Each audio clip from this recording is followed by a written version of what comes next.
हाय, good afternoon. CNBC आवाज Motilal Oswal studios में आप सबका स्वागत है। चलिए, सास बहू और सेंसेक्स की तैयारी। थर्सडे है। मदद करने के लिए कोलकाता से ओम कैपिटल के श्री राजेश अग्रवाल साहब आपको आपकी कहीं नई जगह दिख रही है आज तो। राजेश सर कहाँ पहुंच गए? ऑफिस में ही हूँ। उस रूम में कोई मीटिंग चल रही है तो फिर जल्दीबाजी में मुझे यहाँ बैठा। नहीं, ये भी अच्छा लग रहा है। फॉर अ चेंज अच्छा लग रहा है ये बैकड्रॉप। अच्छा, राजेश सर से आगे बातचीत, आप लोग की क्वेरी सॉल्व करेंगे। क्विकली दिखा देता हूं कैसे हम तक, सास बहू और सेंसेक्स की टीम तक रीच आउट करना है। वो व्हाट्सएप नंबर, वो ईमेल आईडी सब आपकी स्क्रीन पर आ जाएंगे। और पहले ऑन द शो किन स्टॉक्स पे हम बातचीत करने जा रहे हैं। एक एग्जॉस्टिव लिस्ट है, पर आमतौर पे कोशिश होती है पूरी लिस्ट कंप्लीट कर लें। राजेश सर आए और रिलायंस पे चर्चा ना हो।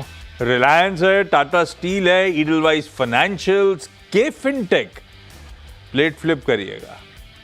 InterGlobe aviation, urban company, Mahindra and Mahindra, इन सब पे बातचीत करने की कोशिश होगी। हाँ, नीचे आवाज की अभी अभी असीम जो एक्सक्लूसिव लेकर आए थे, उसके बाद नेल्को का स्टॉक एक समय तो मेरे ख्याल से 9-10% मजबूत था, अभी भी 7-8% की बढ़िया मजबूती के साथ उस आवाज की एक्सक्लूसिव पे नेल्को, NELCO, नेल्को रिएक्ट करता हुआ। मार्केट स्क्रीन पर 1/3% उछाल के साथ 25,400 के ऊपर कर गए थे हम। 25,300 के ऊपर, आज 400 की बारी। 82-80 पॉइंट बढ़त के साथ ट्रेड हो रहा है। हालांकि दायरा बहुत सीमित है, नीचे कल जैसे ही है। शुरुआत अच्छी हुई थी कल, तो फिर भी शुरुआत में थोड़ा सा मूव आया था, उसके बाद हाई लेवल्स पे कंसोलिडेट हो रहे थे। आज जहां खुले मोटा मोटी उसी जोन्स के आसपास बेहद सीमित दायरे में, दायरा कैलकुलेट करूं तो ये 50 पॉइंट भी नहीं बैठता। ये जो पूरा बैंड दिख रहा है सुबह से आपको, 50 पॉइंट का बैंड है जिसमें भारतीय बाजार घूमते हुए। बढ़िया है, कोई दिक्कत नहीं। हाई लेवल्स पे कंसोलिडेट होना कोई दिक्कत की बात नहीं। बाजार की दो सबसे इंपॉर्टेंट हैवीवेट पॉकेट्स, आज इंडिकेशंस थे आईटी अच्छा करेगा, आईटी इंडेक्स स्क्रीन पर आएगा, बढ़िया मूव्स दिखा रहा है। दूसरा इंडिकेशन था पिछले कुछ दिनों के मोमेंटम के बाद बैंक सपोर्टिव रहेंगे, बैंक स्क्रीन पर आएंगे। आईटी 0.25%, बैंक्स 0.5% बढ़त के साथ, और निफ्टी 1/3% उछाल। ये दोनों हैवीवेट पॉकेट्स आउट परफॉर्म कर रही हैं। एक बार निफ्टी की कंट्रीब्यूशन प्लेट दिखाइए तो उसमें दिखेगा आपको कैसे कोई HDFC बैंक, कोई ICICI बैंक बढ़िया कर रहा है, कैसे कोई टेक्नोलॉजी और न्यू एज स्टॉक्स अच्छा कर रहे हैं। तो कोई इन्फोसिस है। ये लिस्ट थोड़ी सी एग्जॉस्टिव होती, लंबी होती, तो इसमें ये जोमेटो, इटर्नल वगैरह भी नजर आते हैं आपको। तो एज एक्सपेक्टेड वही पॉकेट्स हैं जो चर्चा में सुबह से थी, वो आउट परफॉर्म करती हुई। खैर, सवाल जवाब की तरफ बढ़ रहा हूं। आज लखनऊ, कोलकाता और मुंबई जाना है। सबसे पहले लखनऊ से मान्यता वर्मा जी जुड़ती हुई। मान्यता जी, गुड आफ्टरनून। मान्यता मैम, कब से स्टॉक मार्केट में हो आप, क्या करते हो लखनऊ में? सर बेसिकली तो I am working in a company at PO city group, और मेरी फर्स्ट जॉब है। तो मैंने अभी नए नए स्टॉक्स लिए हैं, अभी अराउंड 5 to 6 months हुए हैं। तो मैंने 2 स्टॉक्स ले क्या करती है यूरो सिटी ग्रुप में ले रखा है। PO city group is a diagnostic company. तो मशीन्स बनाते हो या डायग्नोस्टिक आउटलेट्स हैं? जैसे मेट्रोपोलिस है, डॉक्टर लाल है, वैसे ही है? सर्विस नहीं, दोज आर प्राइवेट लैब्स। हमारा जो है गवर्नमेंट के साथ चलता है टाई अप। तो अरे वाह, तो आपका कोई अगर वो टेस्ट वेस्ट करना है तो फ्री में हो जाता है, ऐसा कोई लफड़ा नहीं? हाँ, हो जाता है आराम से, ऐसा कुछ नहीं है। अच्छा, चलिए मान्यता मैम, 4-5 महीने 6 महीने जॉब को होगा, और जब से कमा रहे हो आप स्टॉक मार्केट में भी साथ साथ इन्वेस्ट कर रहे हो, ऐसा समझा मैं। पहला स्टॉक कौन सा मैम? यस, हाँ, मैंने एडलवेस ले रखा है। कितने पे लिया है, कितनी क्वांटिटी? 200 शेयर्स लिए हैं। 200 शेयर्स मैंने 76 रुपीज़ पे लिए थे। अभी तो अच्छा चल रहा है, बट मुझे ये जानना था क्या इसमें होल्ड कर सकते हैं आगे, मतलब इसमें क्या इंक्रीमेंट होगा आगे? 4-5-6 महीने के हिसाब से तो बहुत ही अच्छा चल रहा है। ये बताओ, इडलवाइज का आइडिया कैसे आया था? जी, सॉरी, आइडिया कहाँ से आया था? ईडलवाइज क्यों खरीदा था? ये मेरे एक्चुअली जो ब्रदर हैं ना, तो उन्होंने मुझे बोला था कि नहीं हो तो as a beginner you should invest in stock, अच्छा इन्वेस्टमेंट देती है, तो मैंने कहा व्हाई नॉट स्टार्ट इन्वेस्टिंग नहीं नहीं अभी नहीं, वो से, ठीक है। शुरुआत से। ईडलवाइस कैसे दिमाग में आया? ये ब्रदर नहीं सजेस्ट जी। किया था क्या? मुझ हाँ, उन्होंने ही सजेस्ट किया था मुझे, उन्होंने 2-3 बताए थे, तो मैंने एडलवेज और टाटा स्टील में इन्वेस्ट किया था। पहले ईडलवाइस पूछ लेता हूँ। राजेश सर, क्या करें मान्यता, मुनाफा बांध लें या बने रहें भाई? नमस्कार आशीष जी। बाकी भी जो महिला मित्रगण सब पैनल में हैं, सबको नमस्कार। जहाँ तक एडवाइस की बात है, एक शानदार कंपनी है और अब थोड़ा सा अपना फोकस चेंज कर रही है। एसेट लाइट बिजनेस मॉडल्स में जा रही है, जैसा एएमसी है जिसमें म्यूचुअल फंड ऑल्टरनेटिव्स, लेंडिंग में जा रही है, इंश्योरेंस में जा रही है, एसेट रिकंस्ट्रक्शन में जा रही है। तो एक बड़ी वॉल्यूम अनलॉकिंग हो सकती है और मैनेजमेंट एक्टिवली परसू कर रही है इसको, कुछ स्ट्रेटेजिक सेल करके, स्पिन ऑफ करके, सब्सिडियरी को लिस्ट करा के, ये सारी चीज। डेट भी रिड्यूस हुआ है, लेकिन दिक्कत ये है कि इस वक्त मुझे लगता है 115-16 के आसपास जाता जाता ये सारे जो भी पॉजिटिव्स है ऑलरेडी डिस्काउंट हो चुके हैं, अच्छे मुनाफे पे बैठेंगे। अगर पूरा नहीं तो इन्हें पार्शियल प्रॉफिट बुक करना चाहिए। पार्शियल से मेरा मतलब है कि जैसे आपके पास 200 शेयर है, तो 100 में आप मुनाफा वसूल कर लें, तो बाकी के 100 में क्या होगी, आपकी कॉस्टिंग बहुत कम हो जाएगी। ब्रदर ने स्टॉक तो बढ़िया सुझाया था। ईडलवाइस होल्ड करिए भाई। कोलकाता से पोलोमी चौधरी जी जुड़ती हुई। नमस्ते। हाय पोलोमी मैम। पोलोमी मैम, कैसा कर रहा है पोर्टफोलियो? जी ठीक ठाक कर रहा है, कुछ में बहुत लॉस है, कुछ सही है, सही जा रहा है। जो सही जा रहा है उसमें बहुत सही नहीं जा रहा है, बस सही जा रहा है, और लॉस वाला बहुत लॉस जा नहीं रहा नहीं, है। जो सही जा रहा है वो बहुत अच्छा जा रहा है, और जो लॉस में है वो काफी लॉस में है। दोनों तरफ आए बाएं, खतरनाक हो गया मामला। जी जी। पोलोमी मैम, पहला सवाल कौन सा? जी मेरा पहला सवाल है इंडिगो को लेके। So I do not have anything to ask regarding this stock. सिर्फ मुझे इतना ही पूछना है सर कि मेरे पास 13 क्वांटिटी है और इसको मैंने लिया था 4372 पे। तो हाँ। मेरा प्रॉफिट तो है। मेरा ये सवाल है, मुझे आइडियली जब ऐसा सिचुएशन होता है कि अच्छा खासा प्रॉफिट है, तब मुझे प्रॉफिट बांध लेना चाहिए थोड़ा सा, या फिर और एक्यूमुलेट करना चाहिए? अगर एक्यूमुलेट करना चाहिए तो लेवल कौन सा होगा? तो सब तो पूछ लिया आपने, कुछ नहीं पूछते पूछते। हाँ। राजेश सर, इंटरग्लोब में करें क्या? देखिए, इनकी जो जिज्ञासा है बहुत सही है।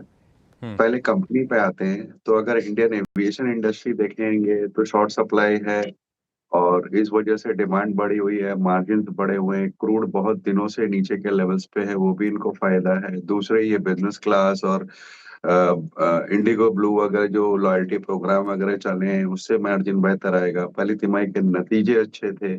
डोमेस्टिक में 64-65% का मार्केट शेयर है, इंटरनेशनल में 44-45% का। सारी पायदान पे अच्छी है और हमारा अनुमान है कि लंबी अवधि में, लंबी अवधि से मेरा मतलब है 9 से 12 महीने में, ये स्टॉक 6,500 तक जाता हुआ दिखता है। अब रहा सवाल कि इन्हें मुनाफा मानना चाहिए, तो मैं यही कहूंगा भी 6,500 तक जाता हुआ दिखता है। शॉर्ट टर्म में वोलाटाइल हो सकता है, ऊपर नीचे चले, बट अगर आपका लंबी अवधि का नजरिया है तो बने रहें। और ऐड करने की अगर आप जो बात कर रही हैं, तो किसी भी कारण से स्टॉक 5200-5300 तक आता है तो वहां ऐड करना चाहिए आपको। गला खराब सा, तबीयत नासाज सी लग रही है राजेश सर, क्या मामला है? सर, सर्दी जुकाम लगी हुई है। अरे ध्यान रखो आप, अब तो दुर्गा पूजा आने वाली है, आप और पोलोमी मैम एंजॉय करने वाले हो, तबीयत कहाँ खराब कर रहे बिल्कुल हो इस टाइम पे? बिल्कुल बिल्कुल, हमारे यहाँ तो इस बार कल परसों से ही उद्घाटन हो जा रही है कई जगह की। अभी तो टाइम है ना, लेकिन वो तो एंड ऑफ सितंबर आनी है ना। पर पहले महालय के बाद हुआ करता था। अभी मैंने देखा कुछ एक पूजा का, बड़ी बड़ी पूजाओं का 22-23, 19-20 तारीख से ही ओपनिंग कर दे रहे हैं। राजेश सर किसी भी वक्त कल्टी मार चलिए। सकते हैं और छुट्टी पे जा सकते हैं, ये ध्यान रखिए आप। ठीक है, मुंबई से नम्रता शाह जी जुड़ती हुई। Namrata ma'am, good afternoon. Ma'am, afternoon sir. कैसे स्टॉक आइडेंटिफाई करते हो आप? खुद ही डिसाइड करते हो या कोई गाइड कर रहा है? सीएनबीसी गाइड करता है, प्लस मेरे फादर इन लॉ गाइड करते हैं एंड मेरे हस्बैंड भी गाइड करते हैं। फादर इन लॉ, हस्बैंड और सीएनबीसी, ठीक बात। नम्रता मैम, पहला कौन सा स्टॉक? सर स्टॉक नहीं, बट मैं पूछना चाहती हूँ कि मेरे पास 5 लाख रुपीज है जिसको हाँ, मैं इन्वेस्ट करना चाहती हूँ for short term. For short term. और शॉर्ट टर्म का मतलब क्या होता है? छोटे से पीरियड के लिए नहीं, वो इन्वेस्ट तो किया ठीक है, तो वो तो डिक्शनरी मीनिंग तो समझ गया। आपके लिए शॉर्ट टर्म क्या हुआ? मेरे लिए छोटा सा भी वही पीरियड कितना मीनिंग। है आपके लिए? 3 to 4 months में चलेगा। 3-4 महीने में 5 लाख का कितना करना है अपने को? जितना आप बताओ। राजेश सर, 5 का कुछ बढ़िया सा हो जाए 3 महीने में तो मजा आ जाए। मैं इनसे एक बात पूछना चाहूंगा, पहले कभी आप शेयर बाजार में थे या पहली बार आ रहे हो? मैं इसमें 3 साल से हूँ। उसके बाद भी आप शॉर्ट टर्म खोज रहे हो? देखिए, स्टॉक्स तो मैं बता दूंगा, बट शॉर्ट टर्म में होगा कि नहीं होगा ये बोलना मुश्किल है, क्योंकि 3-4 महीना एक बहुत छोटा पीरियड होता है। ट्रेडिंग करने के लिए अलग बात है, बट इन्वेस्टमेंट करते हो तो थोड़ा आपको समय रखना पड़ेगा। तो और लॉन्ग टर्म की होल्डिंग के लिए मुझे लगता है इस वक्त रिलायंस है, लार्सन है, आईटीसी है, या एचडीएफसी बैंक है जो अच्छे लग रहे हैं। इवन हुंडई मोटर्स अच्छा लग रहा है, तो ये कुछ एक स्टॉक है जो आप ध्यान दे सकते हैं। पर हाँ, कोई श्योरिटी नहीं 3 महीने के लिए। अच्छे स्टॉक्स हैं, लंबी अवधि में कमा के देंगे। किस्मत रही तो शायद नियर टर्म में भी कुछ अच्छा कर जाएं। कौन कौन से बोले आपने? सॉरी, एल&टी, Hyundai और Reliance. Reliance, HDFC bank.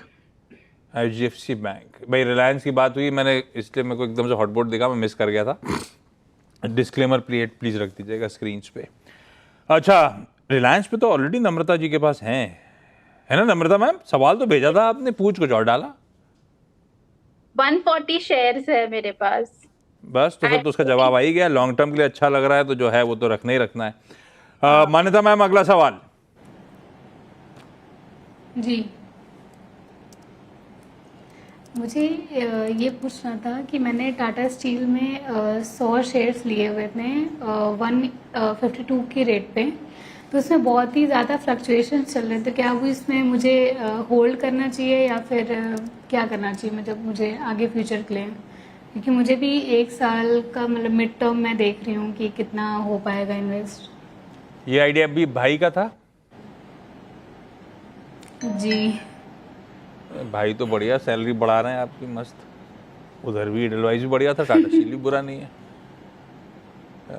Rajesh sir, क्या करें टाटा स्टील में? देखिए, ये कह रही हैं कि साल भर तक बनी रहेंगी। निवेश के लिए स्टॉक है, रोज की वॉलेटिलिटी को नजरअंदाज करें, इग्नोर करें, बेटर होगा। शेयर बाजार है, ऊपर नीचे चलता रहता है। आपने स्टॉक अच्छा चुना है, अभी भी मुनाफे पे बैठी है। चाइना की जो पॉलिसी शिफ्ट हो रही है कि वो कैपेसिटी थोड़ा सा कम कर रहे हैं, और कंपटीशन कम कर रहे हैं, तो मुझे लगता है उससे बहुत बड़ा फायदा इनको होगा। गवर्नमेंट का जो सपोर्ट है सेफगार्ड ड्यूटीज को लेकर के या इंफ्रास्ट्रक्चर पुश को लेके, उसका फायदा होने वाला है। फंडामेंटल्स बहुत स्ट्रांग है कंपनी के, कैपेसिटी अच्छी है। इस वक्त बने रहने की सलाह रहेगी आपको।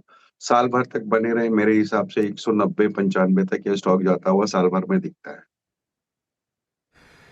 अहमदाबाद से फोन लाइन पे जानवी सोलंकी जी जुड़ती हुई। Janvi ma'am, good afternoon. सवाल पूछे गुड मैम। आफ्टरनून। एक्चुअली में अर्बन जो आईपीओ है वो लिस्टिंग हुआ था, तो फिर हमने वो लिया था 117 पे।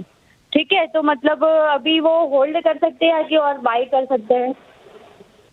अर्बन कंपनी को कल खरीदा, मतलब आपने लिस्टिंग के बाद, है ना? अरे भाव तो लगाओ डायरेक्टर साहब, स्टॉक लाओ यार। अर्बन कंपनी आज क्या कर रही? कल तो गजब करा था, लिस्टिंग तो बहुत बढ़िया हुई। 117 पे लिया? 170 पे आया, मतलब 170। 170 पे खरीद लिया है? हाँ, 170 पे मतलब कल खरीद लिया था, तो फिर वापस क्यों नीचे खरीदा गया था? ये सोचा था कल ही निकल जाऊंगी, लेकिन निकल नहीं पाया, ऐसा हुआ क्या?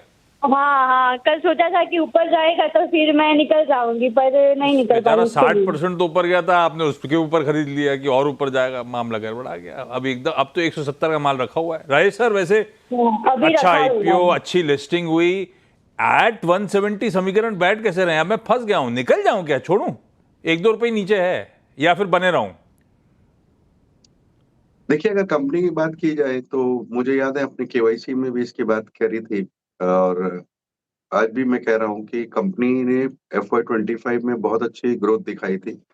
बॉटम लाइन 240 करोड़ आई थी, बट वो दूसरे कारणों से आई थी। फुल स्टैक प्लेटफॉर्म कंपनी है जिसमें होम और ब्यूटी सर्विसेज देती है और करीब-करीब 51 शहर में और विदेशों में भी सिंगापुर, सऊदी अरेबिया जैसे शहरों में फैली हुई है। 14.6 लाख मिलियन कस्टमर्स हैं इनके और रिटेल में बहुत अच्छी बढ़त बनी हुई है। ब्रांड भी बहुत अच्छा है, लेकिन अब वैल्यूएशन आप देखो, पहली तिमाही में सिर्फ 5 पैसे की अर्निंग आई थी। आज की डेट में 25,000 करोड़ के आसपास का मार्केट कैप हो गया है। 3 डिजिट से ऊपर पी है। किसी भी लिहाज से वैल्यूएशन कंफर्ट नहीं दे रहे हैं। तो इस वक्त इन्हें सिर्फ ₹1.5-2 का लॉस हो रहा है। हो सकता है कि बाजार के कारणों से ये ऊपर नीचे हो जाए, बट रिस्क फ्री एडवाइस तो ये निकल होगी जाए। कि यहाँ से निकलना चाहिए। लॉजिक कहता है निकलिए भाई, वैल्यूएशंस बहुत स्ट्रेच हो गए हैं। आपने सिर्फ ट्रेड के हिसाब से कल चढ़ती बस पे चढ़े थे, वो बस आपके साथ ट्रेंड में पकड़ी नहीं, निकल जाइए, गलती हो गई अपने से और कोई नुकसान नहीं हो रहा है। थोड़ा और दलाली मिला के कुछ मिनिस्क्यूल सा लॉस है, उस जो भी है उसको देख के एग्जिट करिए। वैसे अर्बन कंपनी ज़्यादा है, ऐसी में देख रहा था श्रृंगार हाउस ऑफ मंगलसूत्रा दूसरी लिस्टिंग कल ठीक था, डिसेंट लिस्टिंग थी 10-15% ऊपर वाली, आज 4-5% और चढ़ गया है वो स्टॉक।